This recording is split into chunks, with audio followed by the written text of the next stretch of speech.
Ang Pilipinas ngayon. Narito na ang pinakamainit na mga balita na nakalap sa bawat sulok ng bansa. Ihahatid sa bawat Pilipino saan man kayo sa mundo.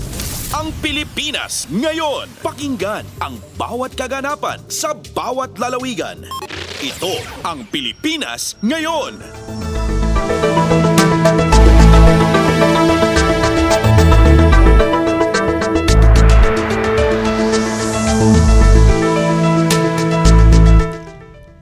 Magandang araw po sa ating mga taga-subaybay sa ating programang Ang Pilipinas Ngayon. Napapakinggan o tayo po ay napapakinggan sa ating Facebook page, ang Radio Pilipinas World Service. Ako po si Ven Blones. Samahan po ninyo ako sa kabuuan ng ating programa ngayong araw na ito. Kapapalooban pa rin po ng ilan sa mga pangunahing balita mula dito sa ating bansa. Kasama na ang mga segmentong balitang negosyo, balitang pampalakasan, balitang showbiz at mga balita mula sa iba't ibang rehiyon at lalawigan sa ating bansa para sa ating regional news. Samantala, maaari niyo po kaming sundan sa aming Facebook page, ang Radio Pilipinas World Service. Paki-follow, like at share na rin po. Ang tabayanan, sa inyo na sa ilang sandali ang ating programang Ang Pilipinas Ngayon. Kumpleto, detalyadong balitaan, di papahuli sa mahahalagang kaganapan. Kamustahin ang inang bayan, ang Pilipinas ngayon.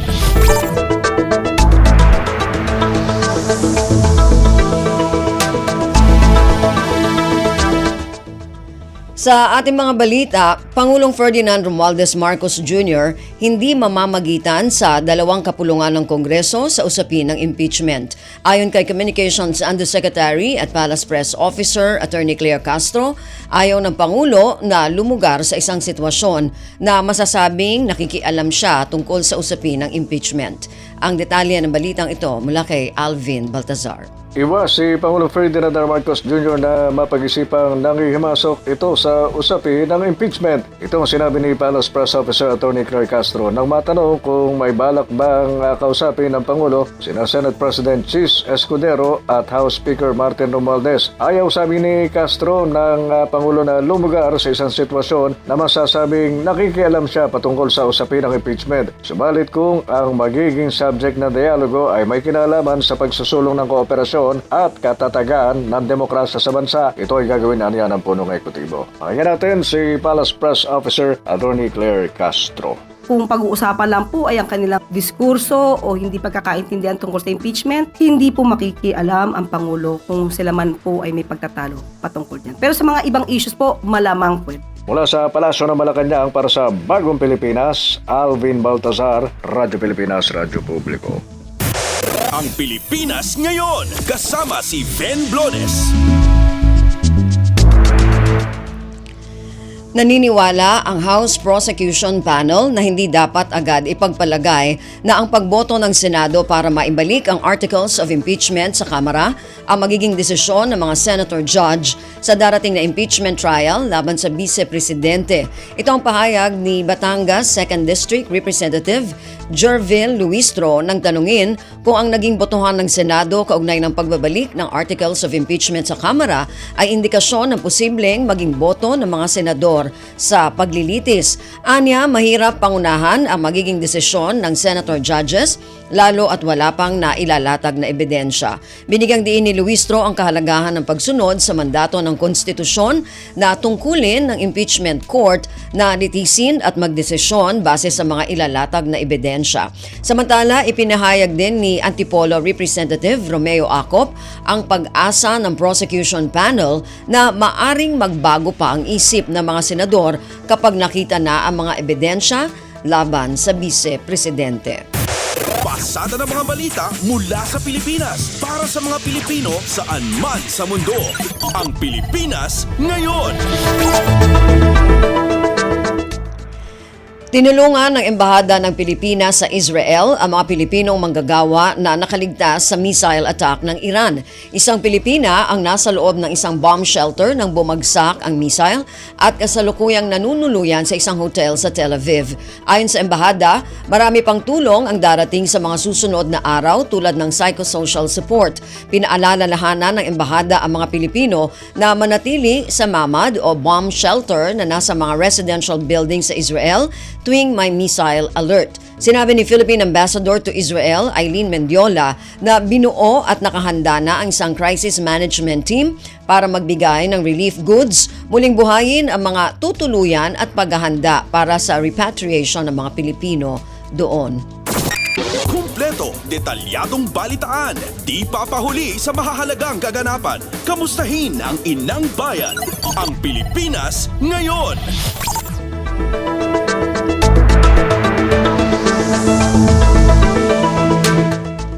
Nakahanda ang Department of Migrant Workers o DMW para i-repatriate o pauwiin ang mga Pilipino mula sa Middle East kasunod ng heightened alert status dahil sa giyera ng Israel at Iran. Ayon kay Migrant Workers Undersecretary Bernard Olalia, naka-high alert ang Migrant Workers Offices, MWO, at Labor Attaché sa rehiyon para sa anumang mangyayari. Tiniyak ni Olalia ang tulong sa mga Pilipino na nais umuwi ng Pilipinas. Anya, nakahanda ang tulong gobyerno o tulong ng gobyerno sa oras ng pangangailangan. Pinaalala rin niya sa mga overseas Filipino worker o OFWs at pamilya nito na bukas ang hotline para magbigay tulong sa mga maaapektuhan. Ang Pilipinas ngayon, kasama si Ben Blones.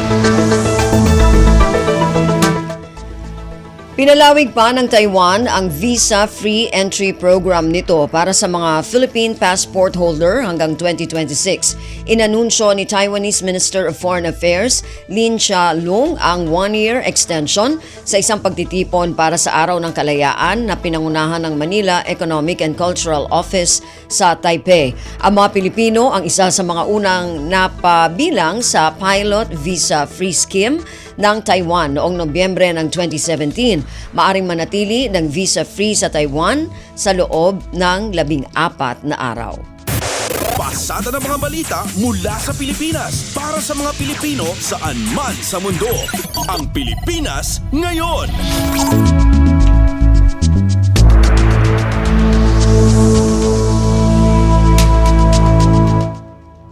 Matagumpay na napanumbalik na ang kuryente sa lalawigan ng Siquijor. Sa direktiba ni Pangulong Ferdinand Romualdez Marcos Jr.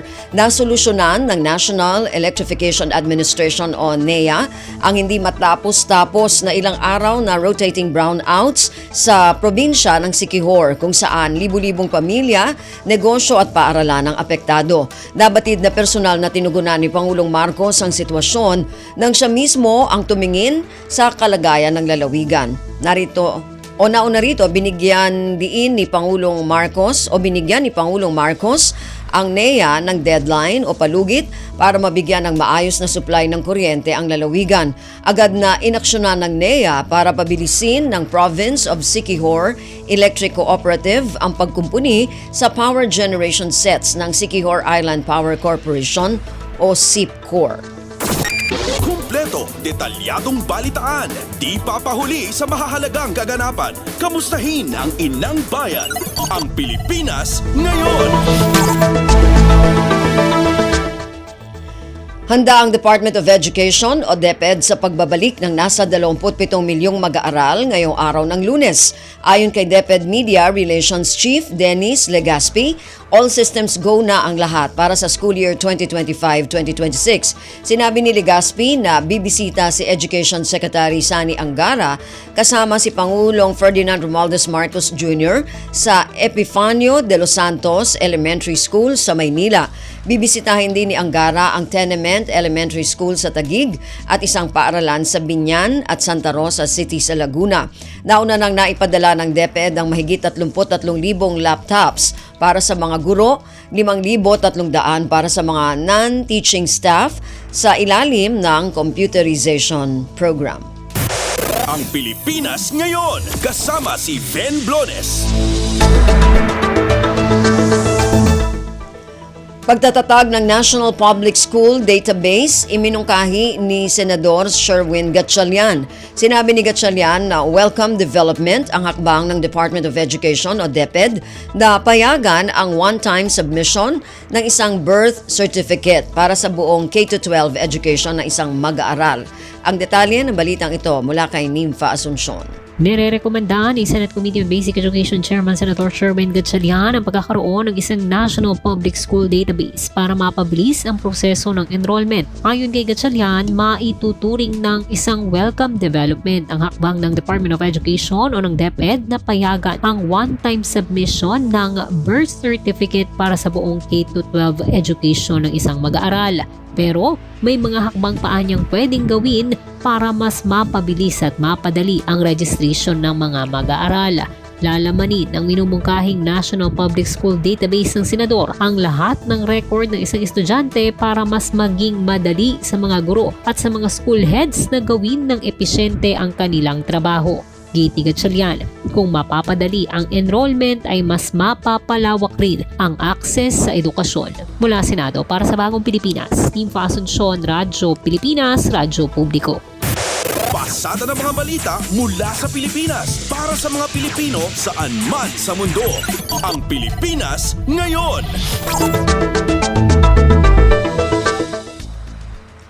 Philippine National Police o PNP Chief Police General Nicolas Torre III may babala sa mga mambibiktima ng mga estudyante kasabay ng pasukan ngayong Lunes. Ayon kay Torre, hindi dapat payagan ang anumang uri ng pagsasamantala sa mga mag-aaral na nasa mga paaralan na nagsisikap matuto at magkaroon ng magandang kinabukasan. Ang detalye ng balitang ito mula kay Mary Ann Bastasa. Kasabay ng Balik Eskwela 2025, nagbabala si PNP Chief Police General Nicolas Torre III laban sa mga individual o grupo na mananamantala sa mga estudyante. Ginawa ni General Torre ang pahayag sa kanyang pag-iikot at pag-iinspeksyon sa Batasan Hills National High School sa Quezon City. Kabilang sa mga binabantayan ng PNP, ang mga nagbebenta umano ng illegal na droga at iba pang grupong may balak manggulo o manlinlang sa mga kabataan. Ayon kay General Torre, hindi dapat payagan ang anumang uri ng pananamantala sa mga mag-aaral dahil sila ay nasa mga paaralan para matuto at magkaroon ng magandang kinabukasan. Una nang pinaigting ng PNP ang police visibility sa school zones para matiyak ang kaligtasan ng mga estudyante. Mula sa Quezon City para sa Bagong Pilipinas, Mary Ann Bastasa, Radyo Pilipinas, Radyo Publiko. Kumpleto, detalyadong balitaan, di papahuli sa mahahalagang kaganapan. Kamustahin ang inang bayan, ang Pilipinas ngayon. Samantala, tiniyak ni Philippine National Police o PNP Chief General Nicolas Torre III na nakatalaga ang mahigit 37,000 pulis sa mga pribado at pampublikong paaralan sa ilalim ng Oplan Balik Eskwela. Ayon kay Torre, mahigit 5,000 police assistance desks ang itatalaga malapit sa mga paaralan kung saan 10,500 ang gagabay sa mga estudyante, magulang at staff. Nasa mahigit 10,000 naman ang nakatalaga sa mobile patrols at 16,366 sa foot patrols para sa mas malakas na police visibility. Binigyang diin ni Torre na kaligtasan ng mag-aaral, guro at school staff ang kanilang prioridad. Ang Pilipinas ngayon, kasama si Ben Blodes. Second bilateral maritime cooperative activity ng Pilipinas at Japan naging matagumpay matapos ang niratipikahang Reciprocal Access Agreement ng dalawang bansa. Ayon sa Armed Forces of the Philippines o AFP, makasaysayan nito sa defense cooperation ng dalawang bansa, lalo't kararatipika pa lamang ng sinelyuhan na Reciprocal Access Agreement o RAA kamakailan. Ang detalye ng balitang ito mula kay J. Mark Dagala. Kapwa pinakita ng Pilipinas at Japan ang puwersa nito sa matagumpay at katatapos pa lamang na ikalawang bilateral maritime cooperative activity sa karagatang sakop ng Pilipinas. Ayon sa AFP, makasaysayan nito sa defense cooperation ng dalawang bansa, lalo't kararatipika pa lamang ang sinelyo nitong Reciprocal Access Agreement o RAA kamakailan. Sumubok dito ang ilang assets ng Pilipinas gaya ng BRP Miguel Malvar na AW-159 anti-submarine submarine helicopter, C-208 ISR aircraft ng Air Force at search and rescue units. Habang sa panig naman ng Japan, sumabak ang ilang assets ito gaya ng JS Takanami at isang SH-60K Seahawk helicopter na nagpamalasamaan ng joint capability sa malawak na naval operations. Tampok din sa pagsasanay ang communications check exercise, anti-submarine warfare exercise, cross-deck exercise, division tactics, and officer of the watch maneuvers, photo exercises at finish exercise. Bigyan din naman ni AFP Chief of Staff General Romeo Browner Jr. ang kahalagahan ng border strategic operation dahil hindi lamang ito pagpapakita ng maritime capability kundi pangakong itataguyod ang kapaypahan at katatagan sa rehiyon. Mula sa Campo Aguinaldo para sa Bagong Pilipinas, Kay Magtagala, Radyo Pilipinas, Radyo Publiko. Pasada ng mga balita mula sa Pilipinas para sa mga Pilipino saan man sa mundo. Ang Pilipinas ngayon.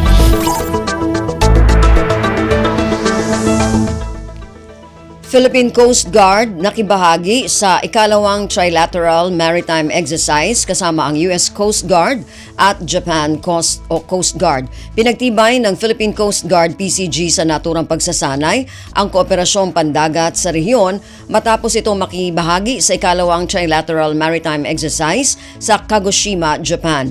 Noong 12 ng Hunyo, dumating sa Kagoshima Port ang BRP Teresa Magbanwa MRRV 9701 para lumahok sa nasabing ehersisyo.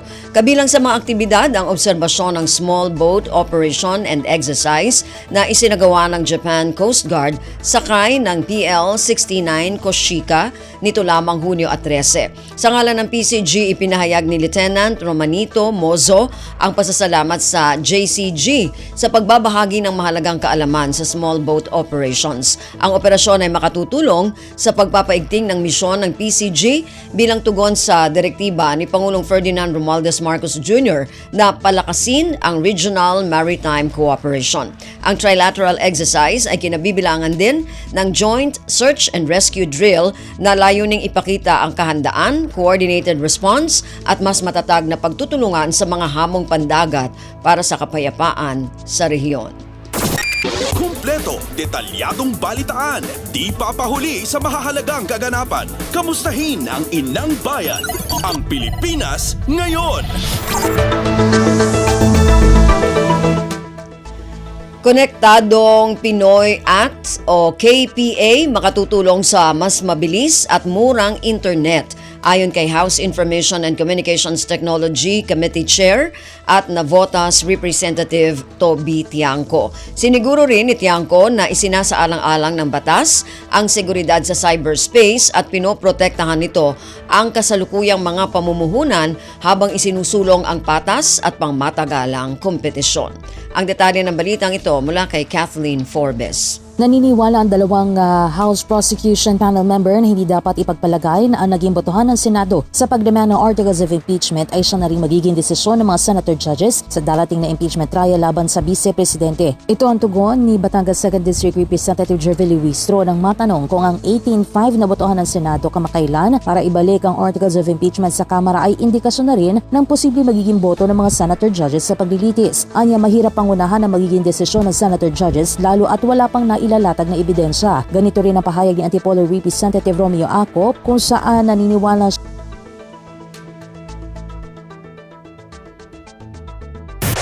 Ang Pilipinas ngayon, kasama si Ben Blones.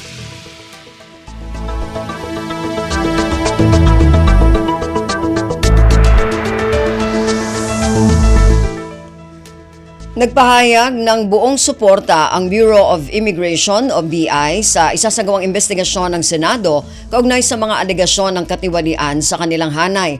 Sa isang pahayag, inatasan ni BI Commissioner Joel Anthony Viado ang lahat ng kawani ng ahensya na makipagtulungan sa investigasyong pinamumunuan ni Senador Sherwin Gatchalian.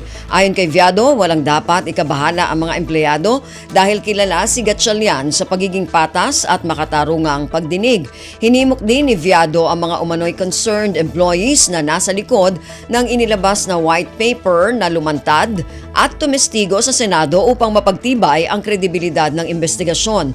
Tiniyak din niya ang buong proteksyon para sa mga ito. Kaugnay nito, iniutos ni Viado ang pagsumite ng lahat ng dokumento kaugnay sa tangkang pagpapalaya sa Chinese national na si Yang Jiangxin alias Tony Yang, isang high-profile detainee na konektado sa illegal na Philippine Offshore Gaming Operator o POGO. Samantala, mariing kinundena ni Viado ang rekomendasyon para sa pagpapalaya kay Yang na ginawa sa kanyang pagliban. Tiniyak ni Viado ang tuloy-tuloy na reforma sa BI at nagpasalamat sa buong suporta ng senador para sa maayos na pagbabago ng ahensya. Pasada ng mga balita mula sa Pilipinas para sa mga Pilipino saan man sa mundo. Ang Pilipinas ngayon.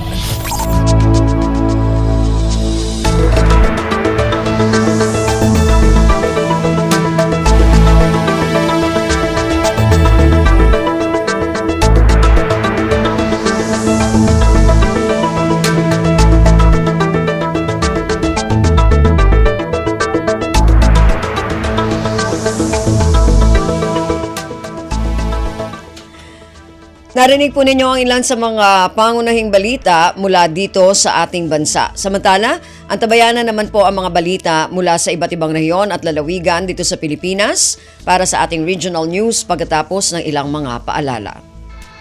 Sa paglulunsad ng Brigada Eskwela 2025, siniguro ni Pangulong Ferdinand R. Marcos Jr. na mas malawak ang suportang ibibigay ng pamahalaan para sa mga guro na kanyang itinuturing bilang mga bayani. Para sa akin, kayo yung mga talagang hero. Susuportahan namin kayo. Hindi lamang sa financial support, kung hindi, pati na sa mga retraining. Ito nga, yung pinabawasan nating administrative duties, yung mga ganyang klase para makapagturo kayo ng mabuti.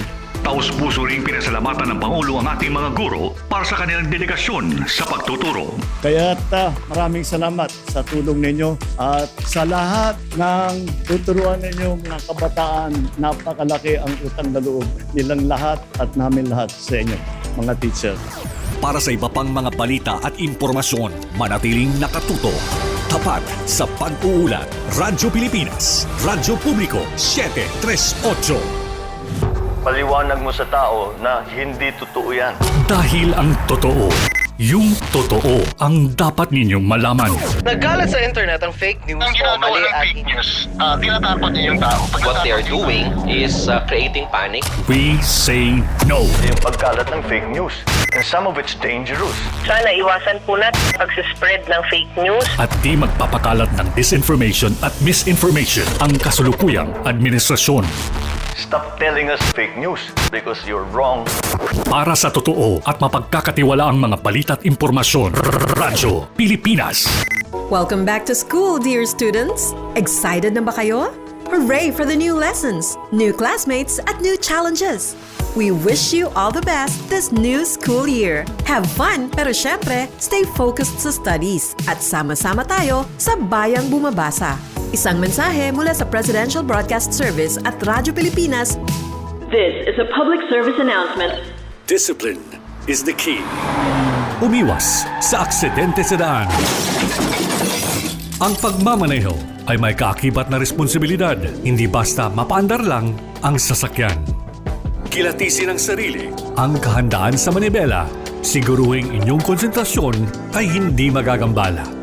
Importante rin na ating laging isipin, init ng ulo ay huwag pairalin. Bagkus, kaligtasan ng lahat ang siyang dapat unahin. Isang mahalagang paalala mula sa Presidential Broadcast Service at Radyo Pilipinas, Radyo Publiko, 738. This is a public service announcement. Public service announcement From PBS, Presidential Broadcast Service at Radyo Pilipinas, Radyo Publiko, 738. Balita mula sa lalawigan sa bawat rehiyon ng ating bayan. Dito sa Ang Pilipinas Ngayon.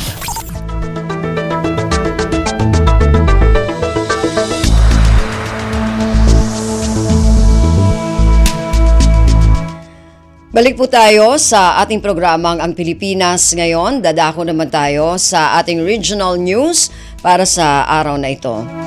Unahin natin ang mga balita mula sa rehiyon ng Luzon, mula sa Tuguegarao. 30 batang benepisyaryo ng 4Ps na kabilang sa Agta Dumagat Tribe sa Divilacan, Isabela. Matagumpay na nahikayat na muling mag-aral ngayong school year 2025-2026. Ang detalye ng balitang ito mula kay April Bracho. 70 nga ubing a benepisyaryo ti Pantawid Pamilyang Pilipino Program no 4Ps manipod iti Agta Dumagat Tribe iti Divilacan, Isabela ti ikagkagumaan ita atulungan ti Department of Social Welfare and Development wenno DSWD Region 2 ang makasubli iti panagadalda. Babon iti Project STAR wenno Star Towards Academic Reintegration. Manipod iti sangagasot a nabigbig nga ubing 30 lang dagiti damo an naalukoy nga ituloy ti panagbasada. Iti talong aldaw pa ng isayang katiti programa, karaman kadagiti aktibidad ti focused group discussion para kadagiti naganak, kan learning sessions met kadagiti Agta Dumagat learners at igandat na kat maawis dagiti 4Ps youth nga agsubli iti eskwela iti dayto nga school year. Dagiti benepisyaryo kat naggapo kadagiti barangay ti Dimasalansan, Bicobian, ken Dibapnat nga itultuloy lat atulungan ti ahensya agingga 100% a maawis dagitoy nga agsubli iti pinagpagadalan. Tapnumot masuportaran ti panagsubli dagiti iti eskwela nangiyag titulong ti maysa a civil society organization a Michael Angelo Manpower Exponent Incorporated a pakairamanan dagiti school supplies kits. Manipud to Gagaraw City dayto ni April sa Lucon Radyo para iti Radyo Pilipinas World Service. Balita mula sa lalawigan sa bawat rehiyon ng ating bayan. Dito sa Ang Pilipinas Ngayon.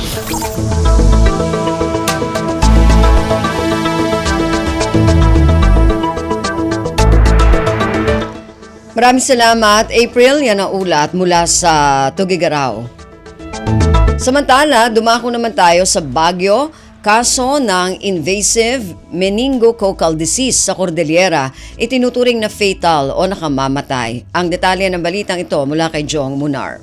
Manmano iti kaso iti invasive meningococcal disease sa may lislista ti Department of Health Cordillera tunggal tawen manipod iti naudi kan may konsidera nga outbreak idi pay 2004 dito siyudad ti Baguio. May basar ti kaudyan nga datos iti Regional Epidemiology and Surveillance Unit Cordillera manipod Enero aging gana Mayo itangatawen ket adan iti talo nga nakaputan iti meningococcal disease ken dagitoy ket nakarecover no pay kasta idi napalabas sa tawen iti may pada period ket nakalistada iti talo nga kaso ken maysa iti pimusay. Sigon kini Dr. Maria Lourdes Trajano, may isang pediatric neurologist, ang nakabase dito siyudad ti Baguio, delikado ti invasive meningococcal disease, no pay manmano iti kaso iti daytoy nga bacterial infection. May basar ti outbreak iti 2004 ket ada dagiti pasyente nga awan pay iti 24 nga oras ket nga natameng ket pimusaydan. No pay ada dagiti makalasat posible nga sagagsagabada iti komplikasyon kas iti hearing loss, learning delays, kadagiti ubing when a physical disabilities ang mga apektar ti abilidad nga dumakkel, makasuro ken da dumapay. Kinunana itinaso nga sakit mabalin nga mapreventaran babaen iti panagbakuna nga metig agdama ket saan pa nga kabilang iti bakuna kontra iti meningococcemia iti National Vaccination Program. Manipod iti Radyo Pilipinas Baguio, Jong Munar ng ipadamag para ti Radyo Pilipinas World Service. Balita mula sa lalawigan sa bawat rehiyon ng ating bayan. Dito sa Ang Pilipinas Ngayon.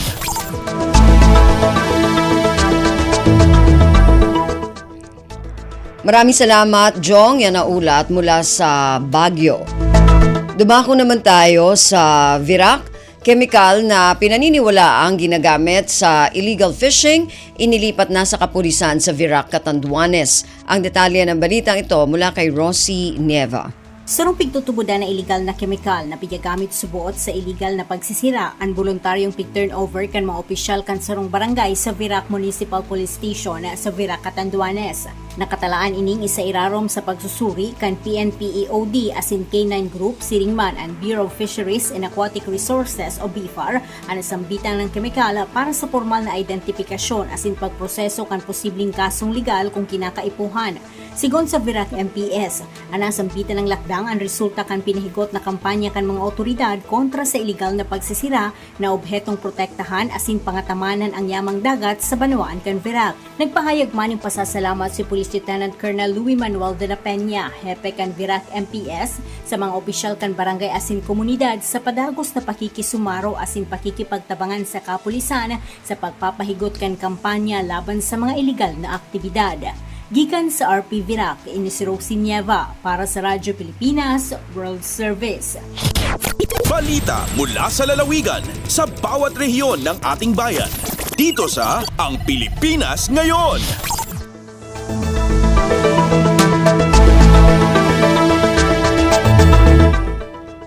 Maraming salamat, Rosie. Yan ang ulat mula sa Virac at kabuang ulat mula sa rehiyon ng Luzon. Dumako naman tayo sa rehiyon ng Kabisayaan mula sa Cebu.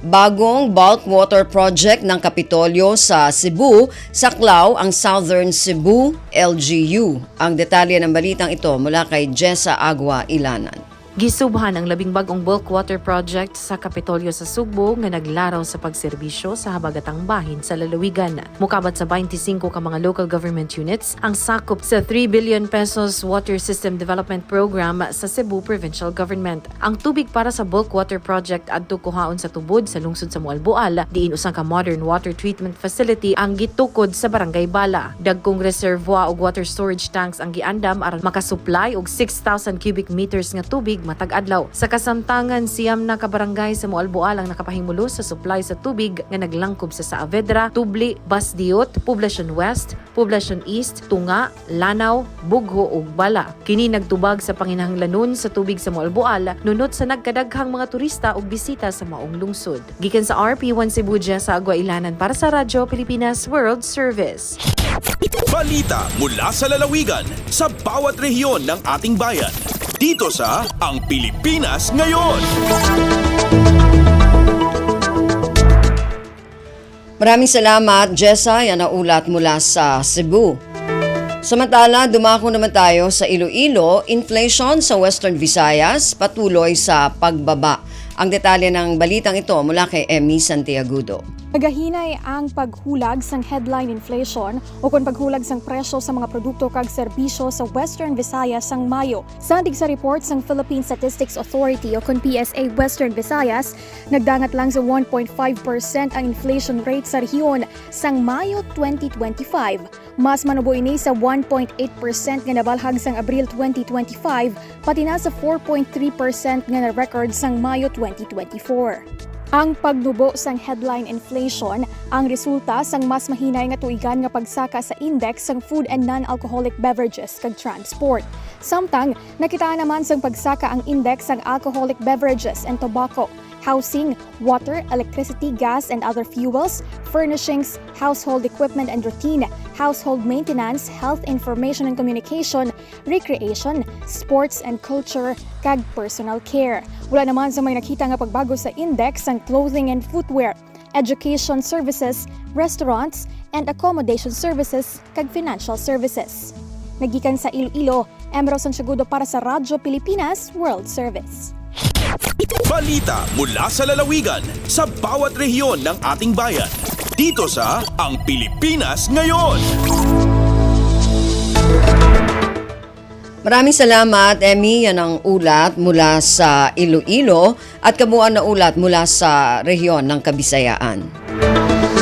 Dumako naman tayo sa rehiyon ng Mindanao mula sa Butuan. 8 miyembro ng New People's Army o NPA huli sa Joint Checkpoint Operation sa Bunawan, Agusan del Sur ng pinagsanib na puwersa ng militar at kapulisan. Ang detalye na balitang ito mula kay Jocelyn Morano.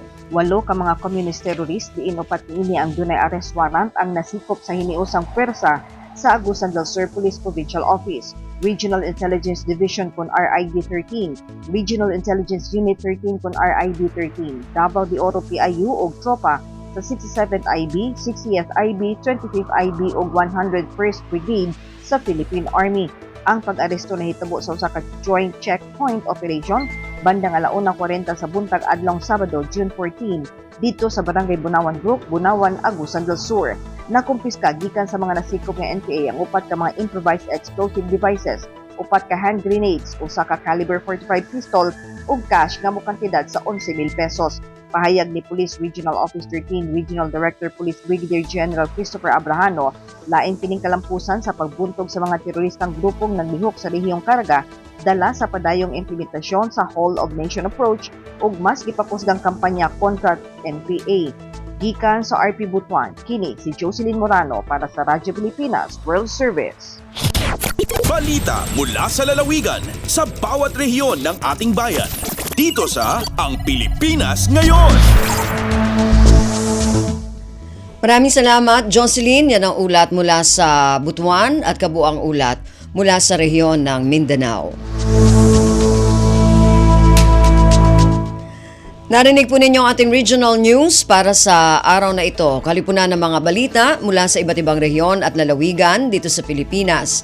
Samantala, antabayan na naman po ang ating mga segmentong Balitang Negosyo, Balitang Pampalakasan at Balitang Showbiz sa pagbabalik ng ating programang Ang Pilipinas Ngayon.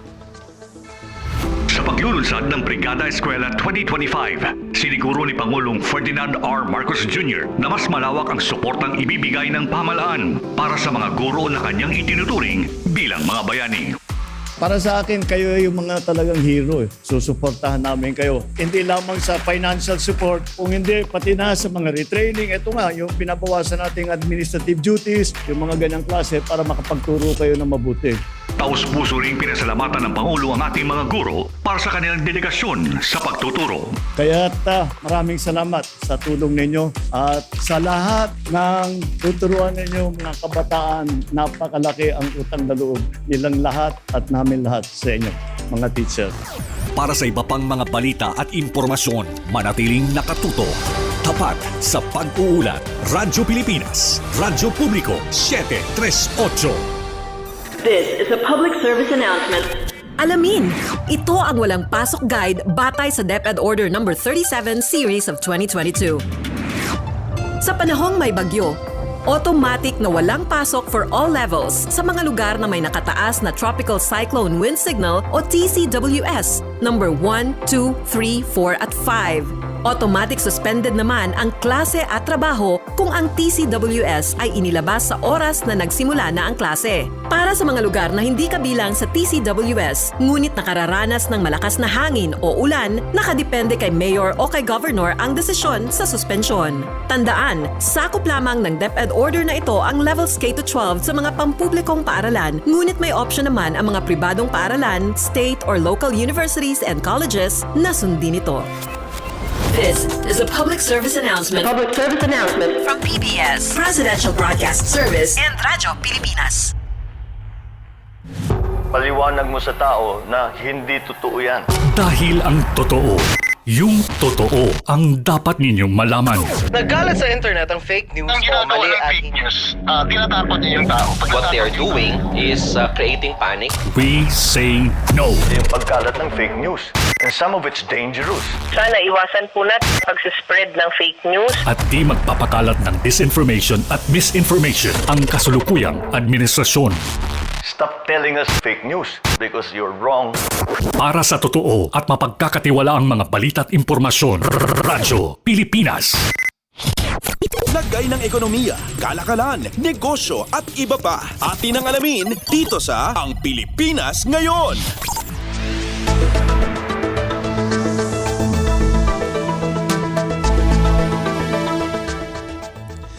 At nagbabalik po ang ating programang Ang Pilipinas Ngayon. Samantala, narito naman po ang balitang negosyo at kalakalan. Tumaas ang utang panlabas ng Pilipinas sa unang quarter ng 2025, ngunit nananatiling nasa antas na manageable ayon sa Bangko Sentral ng Pilipinas o BSP. Ayon sa BSP, umakyat sa $146.74 billion ang kabuang external debt ng bansa hanggang Marso 2025, mas mataas ng 6.6% kumpara sa nakaraang quarter at 14% kumpara noong isang taon. Katumbas ito ng 31.5% ng Gross Domestic Product o GDP ng bansa. Bahagyang mas mataas ito kaysa sa 20.8% noong huling bahagi ng 2024, ngunit patunay pa rin ito ng kakayahan ng Pilipinas na bayaran ang utang sa labas ng bansa. Aabot naman sa $32.67 billion ang short-term external debt ng Pilipinas, ngunit nananatiling sapat ang gross international reserves ng bansa na nasa $106.67 billion, 3 beses na mas mataas kaysa sa short-term obligations. Samantala, bumaba sa 8.4% ang debt service ratio mula sa 9% noong nakarang taon, bunga ng mas mababang bayad sa interes at principal ng mga resident borrowers.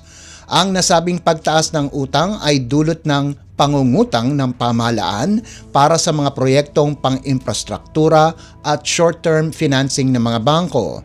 Gayunpaman, sa kabila ng paglobo ng utang panlabas, pinanatili ng bansa ang matibay na pananalapi at kakayahan nitong makabayad. Lagay ng ekonomiya, kalakalan, negosyo at iba pa. Atin ang alamin dito sa Ang Pilipinas Ngayon.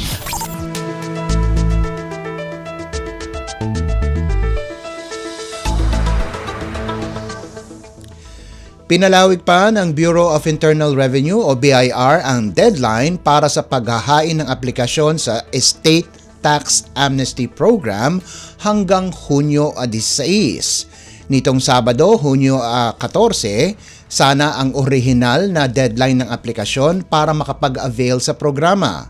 Ayon kay BIR Commissioner Romeo Lumagi Jr., sakop ng amnestiya ang mga ari-arian ng mga yumao bago o noong Mayo 31 taong 2022 na hindi pa nababayaran ng buwis.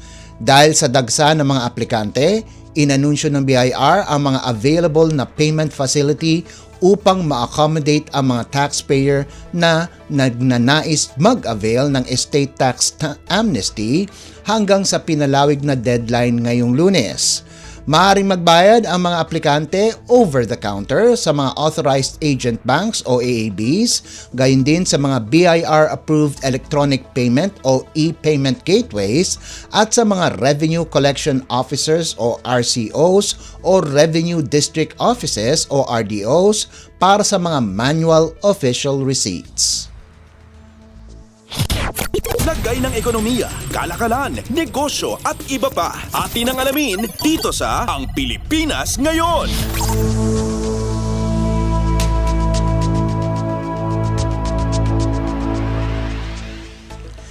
Walang inaasahang pagtaas ng presyo ng sardinas sa ngayon ayon sa Department of Trade and Industry o DTI sa kabila ng hirit ng mga manufacturer na itaas ang suggested retail price o SRP. Ito ang tugon ni DTI Secretary Cristina Roque sa tanong ng media matapos inspeksyonin ang mga school supplies sa Divisoria ngayong Linggo, Hunyo 15. Sa isang panayam sa radyo, kinumpirma ni Canned Sardines Association of the Philippines o CSAP Executive Director Francisco Buencamino na humiling sila ng 3 pisong dagdag sa SRP ng sardinas mula 21 piso sa 24 na piso dahil sa pagtaas ng presyo ng imported tin sheets bunsod ng humihinang piso kontra dolyar. Ayon sa kanya, kung hindi maaprobahan ang taas presyo, posible raw na lumiit ang bilang ng mga brand na makikita sa SRP level. Tiniyak naman ng DTI na wala munang price hike sa ngayon at nakatakda silang makapagpulong sa mga manufacturer ng dilatang sardinas sa susunod na linggo upang pag-usapan ang panukalang taas presyo. Lagay ng ekonomiya, kalakalan, negosyo at iba pa. Atin ang alamin dito sa Ang Pilipinas Ngayon.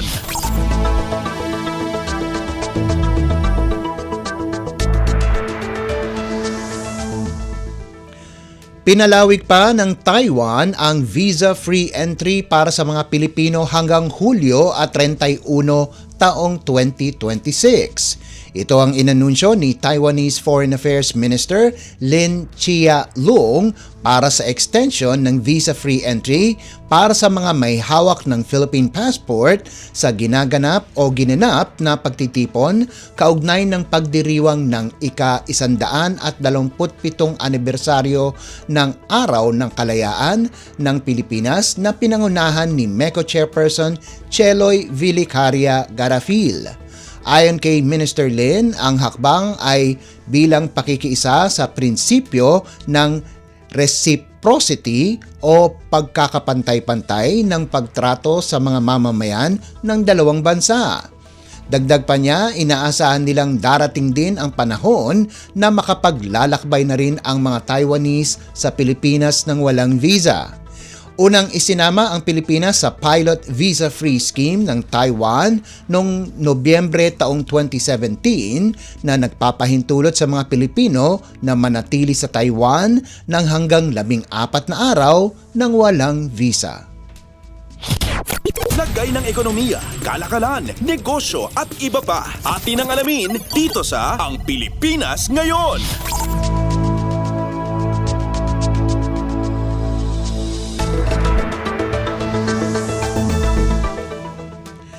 At para naman sa halaga ng palitan, ayon sa Bangko Sentral ng Pilipinas o BSP nitong Lunes, ika-16 ng Hunyo, ang halaga ng piso kontra sa dolyar ay nasa 56 na piso.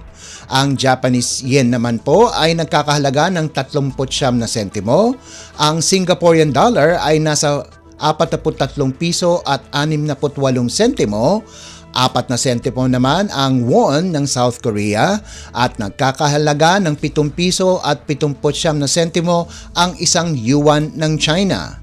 Sa iba pang palitan, ang Hong Kong dollar ay nagkakahalaga ng 7 piso at 13 sentimo. Ang British pounds naman ay katumbas ng 75 piso at 73 sentimo.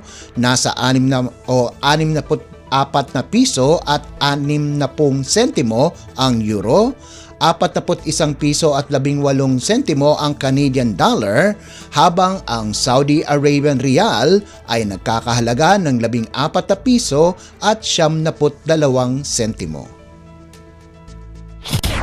Lagay ng ekonomiya, kalakalan, negosyo at iba pa. Atin ang alamin dito sa Ang Pilipinas Ngayon.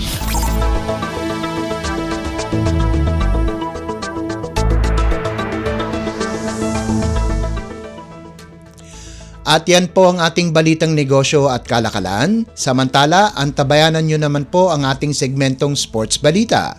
Yan po sa pagbabalik ng ating programang Ang Pilipinas Ngayon, pagkalipas lang po ng ilang paalala. Welcome back to school, dear students! Excited na ba kayo? Hooray for the new lessons, new classmates, at new challenges! We wish you all the best this new school year. Have fun, pero syempre, stay focused sa studies at sama-sama tayo sa Bayang Bumabasa. Isang mensahe mula sa Presidential Broadcast Service at Radyo Pilipinas. Huy, nabiktima ka na ba ng fake news sa panahon ng digital media? Learn how to spot fake news. Check the source. Kung di legit, dapat magduda. Check the purpose. Informative or troll post at clickbait lang. Check the ownership. Mapagkakatiwalaan ba ang pinagkukuhanan nito? Check the time and date. Baka naman outdated na yung news na yan, ha? SPOT. Together, let's spot fake news. Tiyakin ang katotohanan, fake news ay labanan. A friendly message from PCO, DepEd, CHED, DSWD, DILG, PBS, at Radyo Pilipinas. This is a public service announcement. Maging handa sa oras ng sakuna. Para sa iyo at sa iyong pamilya, laging siguruhin. Go Bag ay nakahanda at naglalaman ng mga sumusunod. Ilang pirasong damit, ready-to-eat na pagkain at inuming aabot ng 3 araw. Personal na gamit para sa inyong hygiene. First aid kit kabilang ang alcohol, bandages, gamot sa lagnat, ubo at sipon, pati na rin ang inyong vitamins at maintenance medicines. Maglagay ng pito, flashlight, lighter o posporo. Huwag kalimutan ang mga charger o power bank. At higit sa lahat, isama ang mga importanteng gamit gaya ng inyong mga legal na dokumento, IDs, ATM o passbook, insurance at iba pa. This is a public service announcement. From PBS, Presidential Broadcast Service and Radyo Pilipinas. This is a public service announcement. Alamin, ito ang walang pasok guide batay sa DepEd Order No. 37 Series of 2022. Sa panahong walang bagyo pero malakas ang pag-ulan, automatic na walang pasok for all levels sa mga lugar na kasama sa orange at red rainfall warning ng Pag-asa. Automatic suspended naman ang klase at trabaho kung ang heavy rainfall warning ay inilabas sa oras na nagsimula na ang klase. Para sa mga lugar na hindi kabilang sa heavy rainfall warning, ngunit nakararanas ng malakas na pag-ulan, nakadepende kay Mayor o kay Governor ang desisyon sa suspensyon. Tandaan, sakop lamang ng DepEd order na ito ang levels K-12 sa mga pampublikong paaralan, ngunit may option naman ang mga pribadong paaralan, state or local universities and colleges na sundin ito. This is a public service announcement. From PBS, Presidential Broadcast Service, and Radyo Pilipinas. Updates at pinakahuling mga usapin sa mundo ng palakasan. Atin ang pakinggan dito sa Ang Pilipinas Ngayon.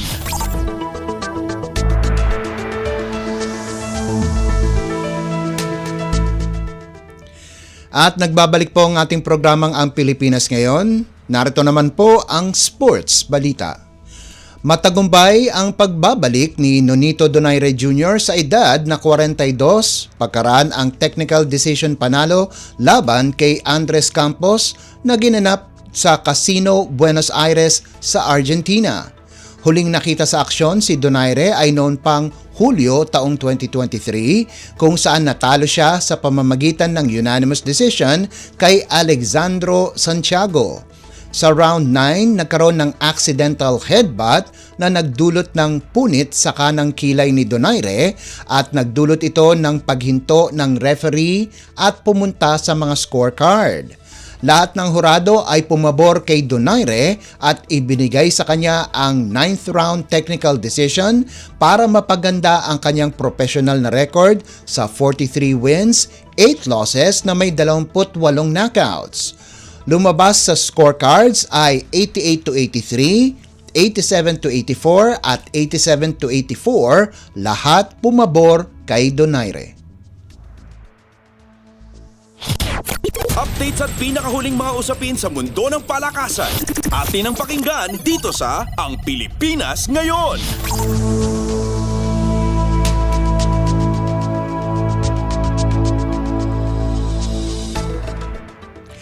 Tinalo ni Philippine Athletics star Alex Ayala si Anca Todoni ng Romania 6-3, 7-6 at 6-3 nitong linggo sa qualifying draw ng Nottingham Open sa Inglaterra para umabante sa main draw ng torneo. Nanalo ang world number 77 na si Ayala sa world number 87 na si Todoni sa second round ng qualifiers na inabot ng 2 oras at 19 na minuto. Dumating ang panalo pagkatapos tinalo ng 20 anyos na si Ayala si Varvara Gracheva ng France 6-3, 3-6 at 6-3 sa first round nitong Sabado. Kamakailan lamang ay kinapos si Ayala sa Women's Tennis Association o WTA 125 Lexus Ilkley Open Quarterfinals kung saan tinalo siya ni defending champion Rebecca Marino ng Canada 6-1, 0-6, 6-7. Updates at pinakahuling mga usapin sa mundo ng palakasan. Atin ang pakinggan dito sa Ang Pilipinas Ngayon.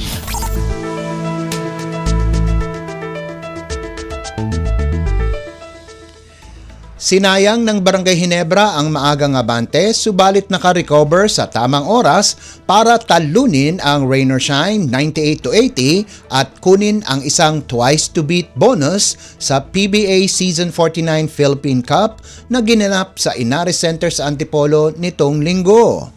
Pinakawala ng Gin Kings ang 18-point advantage sa second period, subalit bumawi sa fourth quarter tungo sa panalo at maselyuhan ang ika-4 na pwesto na may 8-3 baraha. Makatapat nila ang Converge sa susunod na round, hawak ang playoff incentive.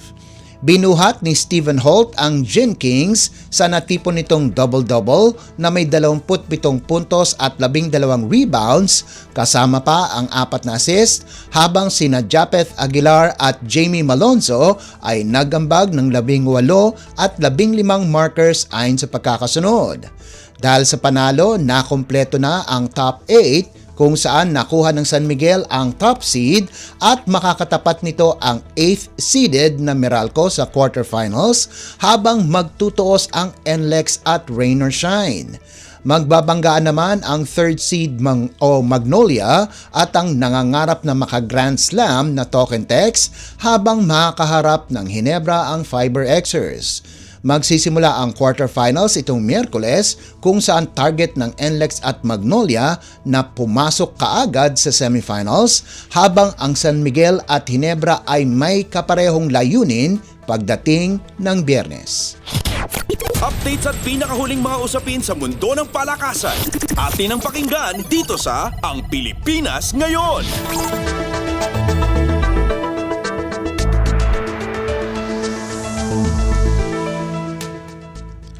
Pagkatapos ang makasaysayang silver medal ng Alas Pilipinas Women sa ABC Nations Cup, susunod na sasabak ang Alas Pilipinas Men, kung saan masisilayan sila sa aksyon sa 2025 ABC Men's Volleyball Nations Cup na magsisimula ngayong Martes, Hunyo 17 sa Manama, Bahrain. Umaasa ang Filipinos na madala ang kanilang momentum mula sa 3-game sweep sa Alas Pilipinas Invitationals nitong nakaraang linggo, kung saan ang Philippine National Team ay tagumpay sa kanilang laro laban sa mga guest team mula Indonesia, South Korea at Thailand. Salitan ang dating collegiate most valuable players na sina Louie Ramirez at Mark Espejo sa pagmando sa koponan para sa 3-0 record. Minandohan ng 2-time NCAA MVP mula Perpetual na si Ramirez ang 25-23, 27-29, 25-21 at 25-22 panalo ng koponan laban sa Jakarta Bayangkara Presisi, bago hinawakan ng dating Ateneo star na si Espejo ang Nationals, kung saan siya naman ang nagmando kontra Korean V-League champion Hyundai Capital Skywalkers at Thailand national team. Nakatuon naman sila ng pansin sa Nations Cup, kung saan makikipagbakbakan sila laban sa dalawang malalakas na koponan sa preliminary round. Bubuksan ng Alas ang kanilang kampanya laban sa Pakistan sa Martes, kung saan layunin ng Pakistani na lagpasan ang kanilang runner-up finish nitong nakalipas na taon. Pagkatapos ang laban sa Pakistan, susunod na makakatapat ng Alas ay ang World number 45 Chinese Taipei sa Hunyo 18 para isara ang eliminations.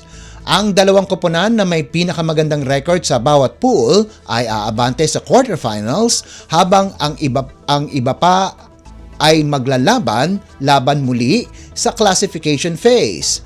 Ang mananalo sa torneo ay bibigyan ng isang ticket sa 2026 Asian Championship.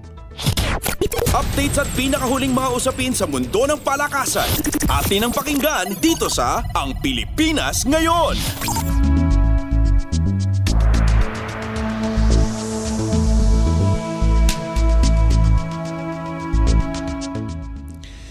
Nalagpasan ni Swedish double Olympic pole vault champion Armand Mondo Duplantis ang kanyang world record ng 1 sentimetro nitong linggo, kung saan nalundag niya ang 6.28 meters sa Stockholm Diamond League meet.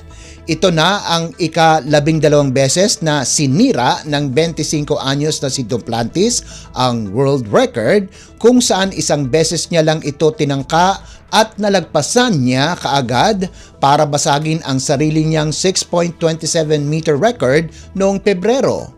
Samantala, pumwesto naman bilang ikapito si Filipino pole vaulter EJ Obiena pagkaraang malundag ang 5.7 meters sa kanyang ikalawang pagtatangka. Itinaas sa 5.8 meters ang baras at hindi na nalagpasan ni Obiena sa loob ng 3 pagtatangka. Subalit mas maganda ang performance ni Obiena ngayon kumpara sa nakaraang Diamond League sa Oslo kung saan no mark ang kanyang nagawa. Unang nalagpasan ni Duplantis ang world record ay noong taong 2020 kung saan nalagpasan niya ang 6.16 meters na naitala ni Renaud Lavillenie ng France. Updates at pinakahuling mga usapin sa mundo ng palakasan. Atin ang pakinggan dito sa Ang Pilipinas Ngayon.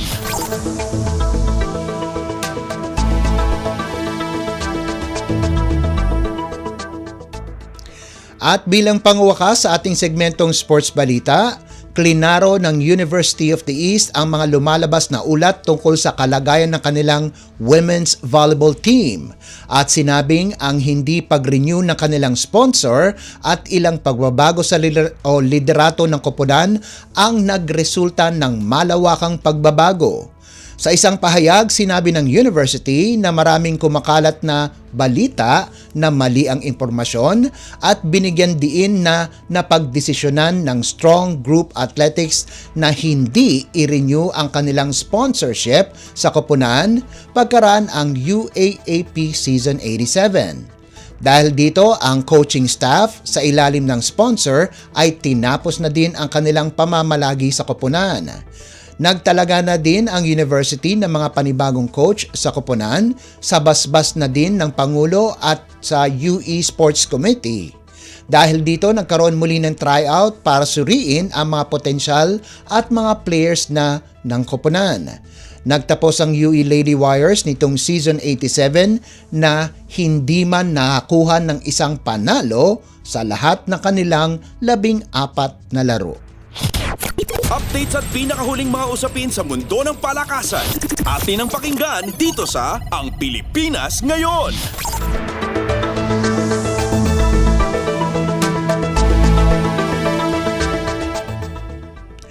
At yan po ang pinakahuling balita sa larangan ng palakasan. Ito po si Leo Magpayo. Samantala, susunod naman po ang ating segmentong Balitang Artista na ihahatid sa inyo ni Steph Vicente sa pagbabalik po ng ating programang Ang Pilipinas Ngayon, pagkalipas lang po ng ilang paalala. This is a public service announcement. Discipline is the key. Umiwas sa aksidente sa daan. Ang pagmamaneho ay may kaakibat na responsibilidad, hindi basta mapaandar lang ang sasakyan. Kilatisin ang sarili, ang kahandaan sa manibela, siguruhing inyong konsentrasyon ay hindi magagambala. Importante rin na ating laging isipin, init ng ulo ay huwag pairalin, bagkus kaligtasan ng lahat ang siyang dapat unahin. Isang mahalagang paalala mula sa Presidential Broadcast Service at Radyo Pilipinas, Radyo Publiko 738. This is a public service announcement. From PBS, Presidential Broadcast Service at Radyo Pilipinas, Radyo Publiko 738. This is a public service announcement.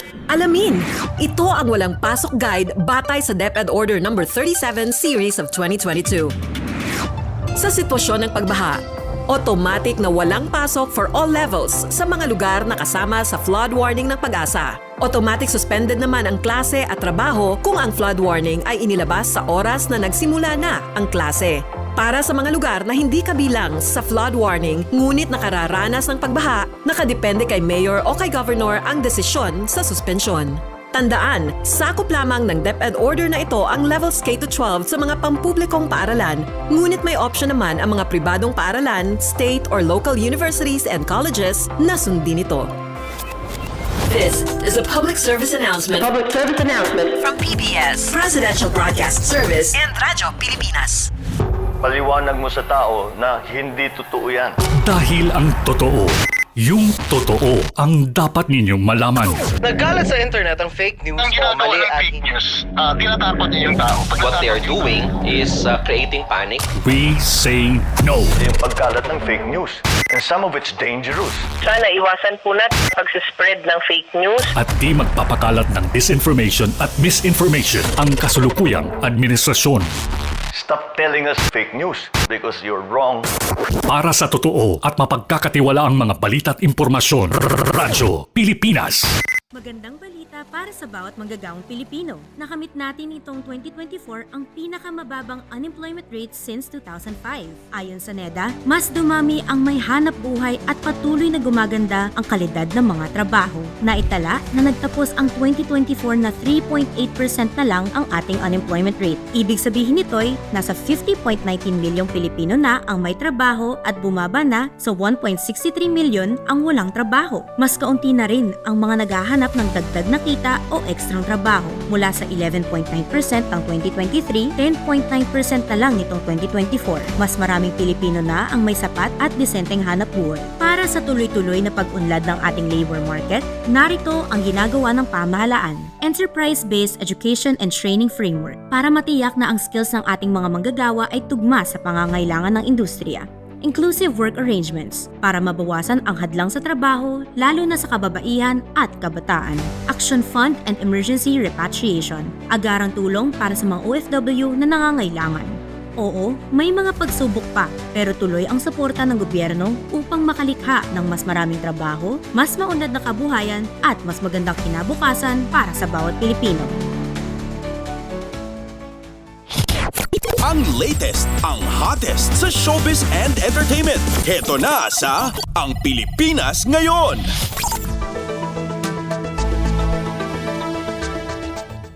Magandang araw! Nagbabalik na po ang ating programang Ang Pilipinas Ngayon at narito na po ang paboritong segmento ng mga chismoso at chismosa, ang segmentong Balitang Artista. Narito muli ang inyong chika Dora Steph Vicente upang ihatid ang mga pinakamainit na showbiz balita para sa araw na ito. Hindi ko na patatagalin pa ang ating introduction at simulan na natin ang ratsyada ng mga chika! Ang latest, ang hottest sa showbiz and entertainment. Heto na sa Ang Pilipinas Ngayon. Eto, fresh na fresh! Itinanghal na Binibining Pilipinas International 2025 si Katrina Ann Johnson ng Davao Province sa katatapos lamang na Grand Coronation Night. Tinalo ni Katrina ang 34 na iba pang kandidata mula sa iba't ibang bahagi ng Pilipinas sa ginanap na finals night sa Smart Araneta Coliseum. Si Katrina rin ang nag-uwi ng Best in Evening Gown. Siya naman ang magiging representative o kinatawan ng Pilipinas sa gaganaping Miss International Competition sa susunod na taon. Bakit sa susunod na taon? Dahil ang lalaban sa darating na Nobyembre ay walang iba kundi si Binibining Pilipinas International 2024 Mirna Esguera. Kasi merong pattern ngayon sa Binibining Pilipinas na medyo nade-delay yung laban ng title holder. Kaya ayan, si Mirna muna bago itong si Katrina. Samantala, si Annabelle May McDonald naman ng Iligan City ang nagwaging Binibining Pilipinas Globe 2025 na siya namang papalit sa trono ni Jasmine Bungay. Ayan, na itinanghal na second runner-up sa Miss Globe 2024 na ginanap sa Albania. Ang bet naman ng Las Piñas at kapamilya actress sa si Dalia Varde katab ang first runner-up habang si Kathleen Enid Espenido ng Siargao ang second runner-up. Bukod dito, si Dalia rin ang nanalong Best in Swimsuit at si Blessy Villablanca naman mula sa Antique ang nagwagi ng Best in National Costume. Ang Binibining Pilipinas 2025 Grand Coronation Night ay pinangunahan ni Nicole Cordoves na siyang Binibining Pilipinas Grand International 2016. Syempre, nandiyan rin ang beauty queen na talaga naman. Very iconic ang kanyang national costume dahil bulaklakin. Syempre, nandiyan din si Mareng MJ Lastimosa na siya namang Binibining Pilipinas Universe 2014. Nandiyan rin si Maureen Montaigne na siya namang Miss Globe 2021 at si Kylie Versosa na siya namang Miss International 2016 bilang mga host. no? Kung ating matatandaan, ang Bilibining Pilipinas Organization ang nagpapadala, no, sa mga kandidata na lumalahok sa Miss International at Miss Globe. Pero dati, no, nakapagpapadala rin, no, itong Bilibining Pilipinas ng mga kandidata for Miss Universe, Miss World at Miss Grand International. Kaso nga lang, may kanya-kanya na tong pageant, no? Dahil alam naman natin na yung mga owners ngayon, no, ng mga pageant na ito ay hindi nila gusto yung kumbaga ay may mga kasaling ibang corona dun sa national pageant. So, ang ilan sa mga Binibining Pilipinas Queens, no, na nakapag-uwi ng titulo at corona, no, sa Pilipinas, syempre, ay sina Catriona Gray na Miss Universe 2018, Pia Wurtzbach na Miss Universe 2015, at syempre, nabanggitan natin si Kylie na Miss International 2016. Ang latest, ang hottest sa showbiz and entertainment. Heto na sa Ang Pilipinas Ngayon. Samantala, emosyonal, no, ang naging Father's Day message, no, ng aktor na si John Lloyd Cruz para sa kanyang anak na si Elias. Parang baliktad yata, no? Sa pamamagitan ng Instagram, ibinahagi ni Lloydie ang nararamdaman bilang tatay sa anak nila ng dating partner na si Ellen Adarna, na alam naman natin masayang-masaya na sa piling ng asawang si Derek Ramsey, kasabay ng pagdiriwang ng araw ng mga tatay nitong linggo. Sabi nga, no, ng hindi na gaanong active, no, na aktor, alam naman natin bihira na lang talaga lumabas itong si John Lloyd, araw-araw ay ipinaglalaban niya si Elias at handa siyang mamatay, grabe naman, para lamang sa kapakanan ng kanyang Junakis. Ito ang message, quote and unquote, "Happy Father's Day sa atin, anak. Salamat dumating ka at pinatunayang pwedeng maging buo bagamat hindi magkasama. Araw-araw pinaglalaban ko, araw-araw kaya ko mamatay para sa'yo. Salamat anak, wala na akong mahihiling bilang ama. Enjoy ka today." Yan ang part, no, ng IG post nitong si Lloydie. Dagdag pa niya, HFD to us, Happy Father's Day sa lahat ng mga amang hindi sumusuko sa pamilya, inspirasyon kayo sa aming mag-ama. Binati rin ni John Lloyd ang kanyang tatay, syempre, quote and unquote, "Hanap na buhay to, salamat po, walang uri ng tagumpay, parangal, kapangyarihan tatapat dito. Ito ang success sa tulad ko, salamat sa airpat ko, kundi dahil sa kanya, wala itong larawan na ito. Happy Father's Day, Daddy. This is our best year. Paboritong biyaya ko ang makasama ka at makakwentuhan kahit minsan. Salamat nandyan ka. Salamat hindi ka madrama." Bakit naman hindi madrama? Pwede namang magdrama, di ba? Yan ang mensahe pa ng aktor sa ama para nga sa Father's Day. Ang latest, ang hottest sa showbiz and entertainment. Heto na sa Ang Pilipinas Ngayon. Samantala, sumakto, no, itong kay Lot De Leon ang bago niyang seryeng Sins of the Father na kwento ng scammer dahil na biktima na rin pala siya noon. Si John Arcilla ang magiging asawa dyan, no, ni Lot sa serye bilang si Mike Trinidad na isang scammer, at anak nila si Gerald Anderson na gumaganap sa karakter na Samuel Trinidad na siyang sumalo sa kasalanan ng ama. Sa special screening at MediaCon ng Sins of the Father nitong Biyernes ay natanong ang cast kung naranasan na nilang ma-scam, at halos lahat ay nakaranas na, perong iba ay hindi na lang nagkwento. Pero si Lot ay sadyang nagkwento bilang babala na rin sa mga nagpaplanong mang-scam at sa mga posibleng maging biktima ng scammers. Ilang taon nang nakakaraan ay nagbenta ng boneless bangus si Lot, at para makarami ng customer ay makilala ay sumali siya sa Food Expo. Quote unquote, "Dati nagbebenta ako ng bangus, alam mo naman ako, kailangan kong kumita ng pera, gusto natin yumaman. Tama? Many years ago, nagbebenta ako ng boneless bangus, sumali ako sa Food Expo. May nag-order sa akin ng 80,000 pesos worth of bangus. Binayaran ako ng manager's check, tinanggap ng tao ko. Nung tinanggap ng tao ko, dineliver tapos pinick up ng isang kilalang van, hindi ko nababanggitin kung ano, we went to the bank. Fake yung manager's check. Pero yung account number at pangalan existing doon sa bangko, pero walang ganun. Fake yung manager's check. Yan ang kwento ng aktres. Hindi na raw hinabol ni Lotlot yung taong nag-issue ng manager's check, kaya payo niya, quote-unquote, mag-iingat po kayo. Samantala, si John na scammer ang karakter, no, sa Sins of the Father, ay na-scam na rin sa tunay na buhay. Sabi nga ni John, quote-unquote, ang nag-scam sa akin ay estudyante ko sa acting. Ganun kami ka-close kasi tawag niya nanay, tatay, at ate. And in fact, ginamit niya yung acting niya sa akin. Buong barangay nila at mga classmates niya sa school, nakuhanan niya, no, ng pera, lahat. Hinabol siya at inorture siya ng mga kaibigan niya sa isang building at tumalon siya from 3rd floor pababa at na-hospital siya. Then, nung ma-hospitalize siya, tumakas siya after several days. At ngayon, ang alam namin sa kanya ay nagpa-change na siya ng face. Kami ni Yula Valdez ang magkasama noon nung na-scam nga siya. Nako, nag-change pa ng mukha.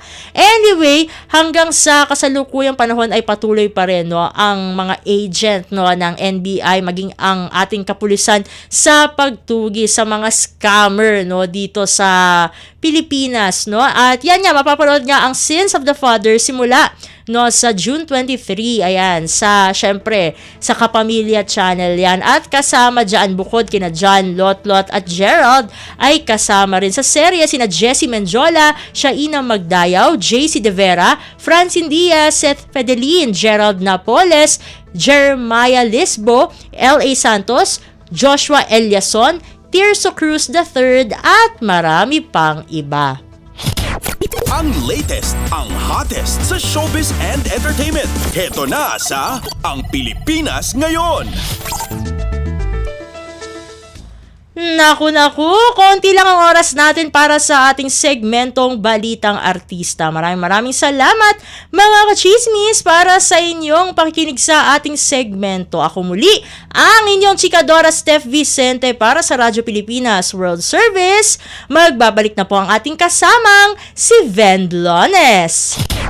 Ang latest, ang hottest sa showbiz and entertainment. Heto na sa Ang Pilipinas Ngayon.